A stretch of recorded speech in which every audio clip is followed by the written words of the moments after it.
Hi everybody, welcome to Caroline's Craft Adventures. I hope I'm not yelling into the microphone. They're doing a bunch of work next to my house. But I wanted to share with you, I am planting seeds right now. I'm planting early some squash, some zucchini, yellow squash, lavender. These are my green beans and milkweed. I bought this milkweed, although this and this are the exact same thing. This stuff right here comes from my yard, and I just wanted to share with you that I am planting the seeds in these chicken containers. They came from Sam's Club that you get the chickens in, the hot chickens, and I'm recycling them and using them to plant all my zucchini and all my seeds in. I do have a couple of other containers too, like from fast food takeout and so forth. There's a cookie container down there.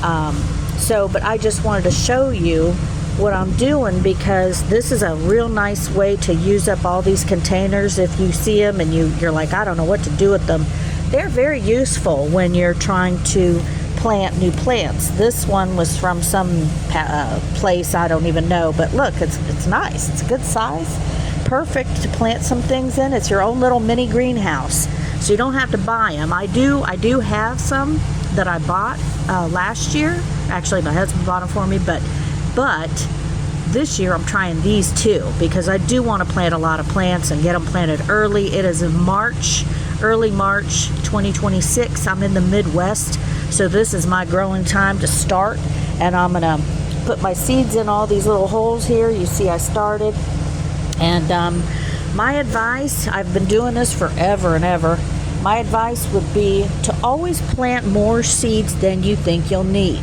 because a lot of them die. They get eaten when you finally plant them. You get them planted in the garden, they get eaten by bunnies and whatnot. So you want to have more than less, okay? You only need a couple of these plants to produce a lot of squash and a lot of zucchini. So that's the good news. The bad news is you got a lot of predators that want to eat all this stuff, because they're like desperate to eat something fresh. So bunnies love the fresh stuff. So, and I've got everything. I got squirrels and chipmunks, and you name it, I got it at my house. So just saying, you can use these to plant all your seeds and start them early. And I do have grow lights that I'm going to use to do that too.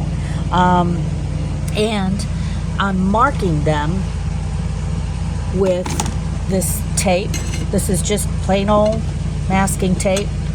And this, I'm marking all the containers like this with this, okay? So that's how you keep track of what's in there. Always make sure you label everything. You're never going to remember what you put in all these. You're just not. So just do that. And a couple of little tips. I put my seeds in this heavy recipe box. It's wood. It's kind of an old one. But I do that because this needs to be weighted down. It's very windy here in March. Well, it's windy all the time, but it seems like more than usual in March. Right now it's real warm out, and but it's windy. So I need to keep this in one spot, and I need to keep all my seeds together and not blown away.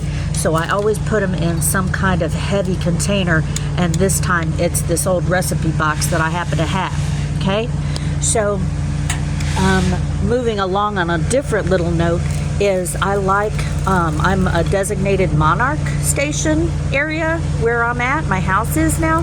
So I have these that I collect every year. They're actually, you can find them in my Etsy shop from Charlotte's Attic too.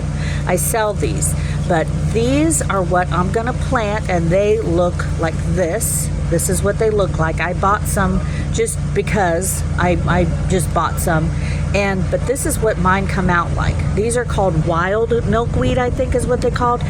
This is another type of milkweed that I've actually grown also at a different spot. A couple of years ago, I was at a different house, and so this is what this is how I kind of started a long time ago. planting a bunch of these just because I like the color. I like the orange color. And let me tell you, I had so many monarchs show up at my house. And so, funny enough, I've always had these just because I thought they were pretty and I liked all the butterflies showing up. But I'm telling you, it's crazy how many monarchs, butterflies, birds, you name it, everything shows up. And you got to remember, this helps your whole ecology. When you have flowers, you're attracting bees to pollinate all of your vegetables. Okay? Like I said, I've been doing this for a long time, so these are things that I have come to know. Now, I'm not saying all your plants are going to be perfect and they're going to grow it's a kind of a luck of the draw. It's a roll the dice and see what happens. But I really have been pretty darn lucky with all this stuff, with planting the zucchini. I've got squash, I've got lavender. I love lavender just because I like the way it smells. You can make lavender tea with it. There's the green beans that I grow every year. I've had really good luck with those. I usually plant tomatoes. I plant what is it called, those yellow tomatillo, yellow green tomatillos. Those are really good. I have a pretty good sized garden that I have, it's all flat, and I plant everything in that. And then these are 4x fences. I've got hollyhock, which I've grown, had success with those. Sunflowers, I want giant sunflowers. I once grew a couple of sunflowers. They were so tall, I'm not exaggerating, I had to tie them up to the light pole. A light pole. They were, each one was this big around. And people, if you know, you know. I didn't know that they were got that big. I'd only seen them from far away, but I always wanted them, and I grew them, and I'll be darned, those things were so big, we had to saw them down. That's how big they were. They were massive. So I'm trying to do that again. Last year I planted some sunflowers along a fence, and they were from Grinter Farms out in Lawrence. They do sell their seeds, and Grinter is an excellent organic farm. People from around the world come to just look at their sunflowers, and they're not the ginormous ones. They're kind of medium size. They get about 4 feet tall. And I planted some of their seeds, and I got some real pretty flowers, but I want to get the really ginormous ones, the big ones. So hopefully these mammoth will work. I planted some last year, but didn't have too much luck. But the Grinter Farms ones, those grew great. So we'll see. But anyway, this isn't exactly a crafting video, but it is meant to inform you. If you feel like growing something this year, just do it. Do it. You can do these in a container on your balcony. I've done that too. You can grow them in your yard. You can grow them in a big pot. You can grow them in a small pot. Depends on what it is. And then you also read the back of these things, because they're all different.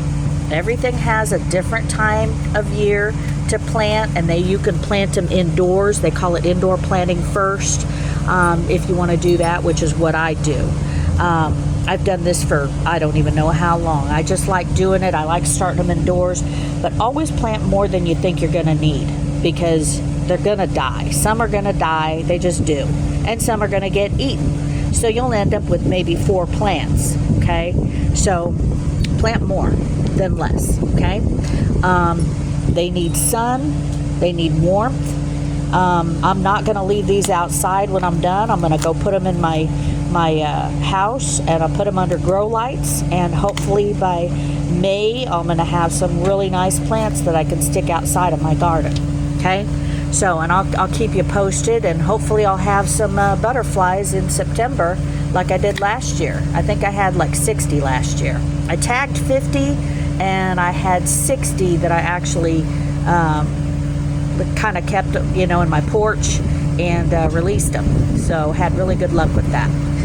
So anywho, thank you for subscribing to Caroline's Craft Adventures, and I hope this helps. Please comment, ask questions.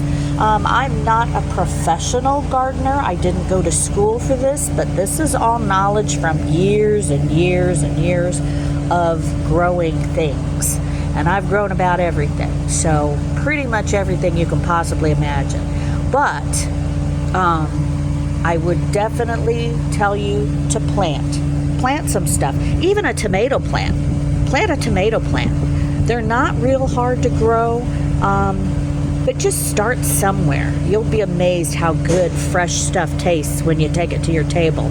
It's amazing. So, and I do plant all these flowers along, like around in other gardens, to attract my bees, the bees, so they come and pollinate all these other vegetables, right? Because the vegetables have to be pollinated by something. So all my flower gardens pollinate all this stuff.